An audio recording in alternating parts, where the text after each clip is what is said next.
Welcome back into the Enrichment Sports Source. This segment brought to you by Fast Frame.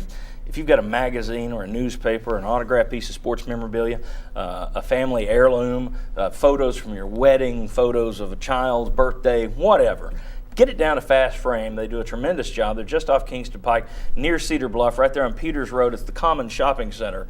Fast Frame, you'll walk in there. They've got prints for sale as well. You can go in there and pick up something for your office or your home. If you're a UT fan, grab it right there at Fast Frame. But you'll be amazed at the difference that they can make in taking a piece of art or a photo that you might have and turning it into just a real showpiece item. They do fantastic work. Fast Frame. All right.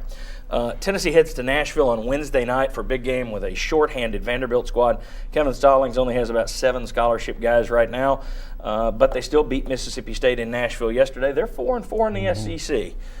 When you consider what he's got on his bench and they're 4-4, that's pretty impressive work by Kevin Stallings. Mark, scouting report. What do the Vols need to be aware of? What do Vol fans need to watch for in this game? Well, Kevin has always done a great job of spreading you out on defense, what they run, their ball screens. He does a good job of slipping ball screens, picking and popping with guys that can shoot it. Like you said, they only do have 7 guys. They play 3 guys 40 minutes a game, guys that aren't even coming out.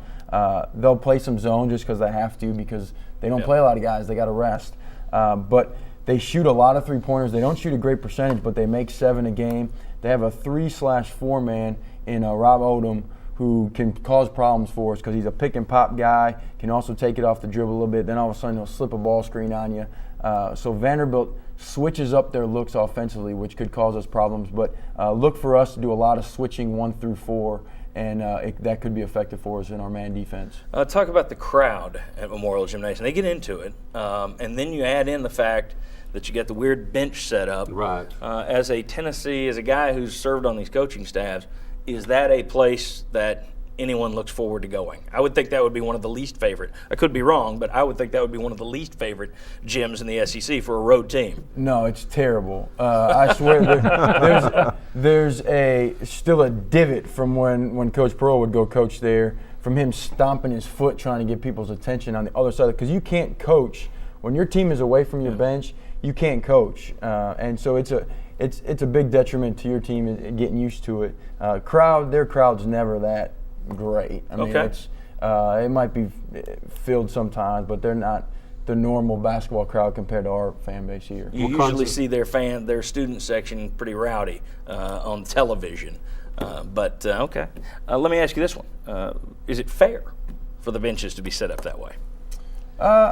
I think it is, because both teams got to play that way. Granted they get more games in there, but I think it's fair. Once the ball goes up, it's all the same. All right, guys. Tennessee's road record hurt them last year. It turned out, you can pretty much use the numbers, the RPI, the strength of schedule. You can predict 95% of the teams in the tournament every year, and then those last 5% of the bubble teams, there's one different thing that the selection committee will use in a given year. Last year, the big thing was road victories. Tennessee didn't do well. This year, they've already got a pretty good road win at LSU. You just got a road win at Alabama. You need this road win at Vanderbilt. I mean, you can't afford to miss on opportunities. You didn't take advantage of the road game at Xavier. You didn't take advantage against Wichita State. You can't go blowing one at Vanderbilt. I think for their road record, this is a more important game than some of these others you're going to have coming up. This is one that you could take on the road, so you got to grab it while you can. Well, I agree with you. And a couple things I like about Tennessee going in is I thought they did a nice job against Alabama zone, so they'll see more zone. Yeah. The other thing is they've got enough veteran players. I think if you've got a really young roster, it's harder to deal with playing in that gym because, as Mark said, you're not going to get the coaching on one end of it. If you got veteran players, you ought to be able to handle that a little bit better. Well, let's spin that just for a second. You got freshman point guard Darius Thompson. How tough is it going to be on him on that situation when he's away from Conzo Martin? Well, they'll try to get up in him, but you'll see if it gets really hot in the kitchen, Jordan's going to start bringing the ball up the floor. Yeah. I mean, that's your true ball handler. Yeah, and plus Darius is from Middle Tennessee. Didn't he almost go to Vanderbilt? So I can see this just being a big game for him where he really plays well. I think he's going to relish that opportunity.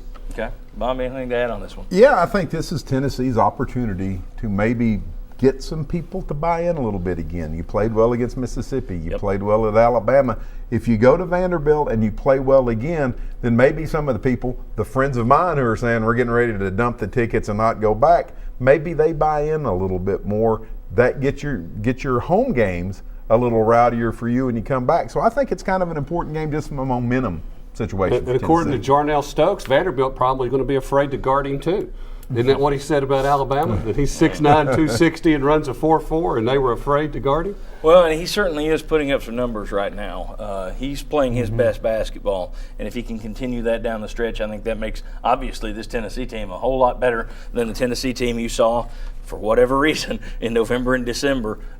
They're turning that February corner, it appears. They're peaking at the right time again. If he can really run a 4.4, he's playing the wrong sport. Back to the football basketball. All right, Mark Pancratz, thanks again as always. Appreciate it. We'll see you right back here next week. When we come back, we're going to play the lightning round.